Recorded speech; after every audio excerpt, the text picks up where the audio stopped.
A major hurdle passed tonight for legislation that would make it a felony to purchase a child for sex in California. Good evening. I'm Edie Lambert. I'm Dalston Dart. In the last hour, the Senate passed the bill here in the state. It now goes to the state assembly for review.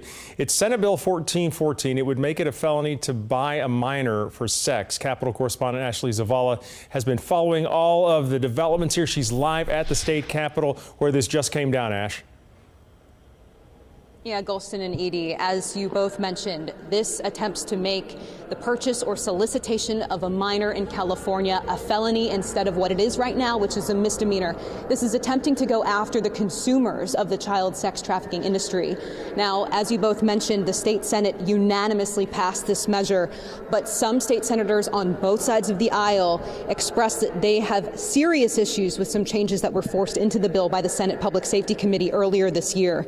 Those changes excluded 16 and 17-year-olds from the definition of minor, meaning that purchasing those teens would still be considered a misdemeanor in California. Republican State Senator Shannon Grove, who wrote the bill, is pushing for this to be returned to the original version.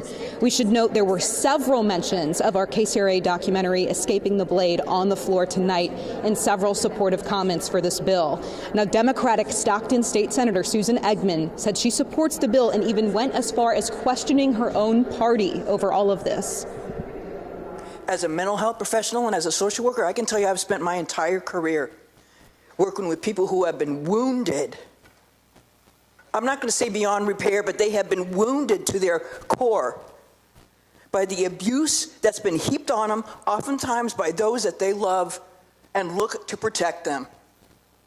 And if their parents won't do it, then by God, we should. Again, I am not arguing that we open the gates to flood our prisons with people, but I am arguing that we have a moral responsibility to say enough. Enough. We have given away enough on this area, and we've got to move back into the center, or we all look like fools and laughing stocks. And what do we stand for? I ask all of you to watch the documentary that Senator Grove was in, Senator from Kern County was just in, that talked about this very place in Sacramento, where girls are being bought and sold. Men are being given a slap in the hand or a couple days, and then they're back out again, and they do the same thing. They get caught over and over and over again, and somehow that's okay. It's not okay. It is not okay anymore. Now, after the vote, we caught up with Senator Grove. Here's what she had to say. I'm hoping to restore 16 and 17-year-olds to have protections. And, you know, I want a prison felony. 2 days in jail up to 1 year for individuals that perpetrate this crime is completely unacceptable, and I want them to go to prison and think about what they did. The bill only says 1 to 4 years, but it's better than a wobbler that gets them out on a misdemeanor. Now, we will also note Governor Gavin Newsom very early on indicated that he supports the original version of this bill, or at least Senator Grove's concept for this proposal. He has said that he would like to see it on his desk, but also said that there's work to be done on it before that happens. So, Ashley, look, I've got a couple of questions here. So, first of all, do we know how the Assembly is going to move on this bill? And are you hearing from anybody about the reason not to cover 16 and 17 years old in this? Anybody? Is anyone providing any information on that? So I'll go to your second question first on the 16 and 17-year-olds. Senator Nancy Skinner, who is actually one of the members of the Public Safety Committee that pushed the amendments into this bill, basically said that laws are tricky and solicitation, which is basically a verbal exchange, makes this sort of a gray area. And I know there had been some expressions from other senators on that committee that said that worried how this might impact high school students or people in that age range between adults and minors, 16, 17, 18-year-olds.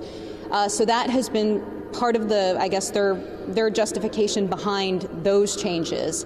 Now, as far as the Assembly goes, we really don't know at this point. I actually sent Assemblyman Kevin McCarty, who is currently the chairman of the Assembly Public Safety Committee that's going to first hear this bill in that House. I sent him a text tonight asking if he'd be willing to weigh in on how he might move on any of this. We know that discussions will continue. That is what was pushed for tonight on the Senate floor. A lot of people expecting, or at least hoping, for those changes to be made. made. But even if those changes are made in the Assembly, they'd have to be discussed again in the Senate, which means convincing those who wanted the changes that were forced into the bill to exclude 16 and 17-year-olds.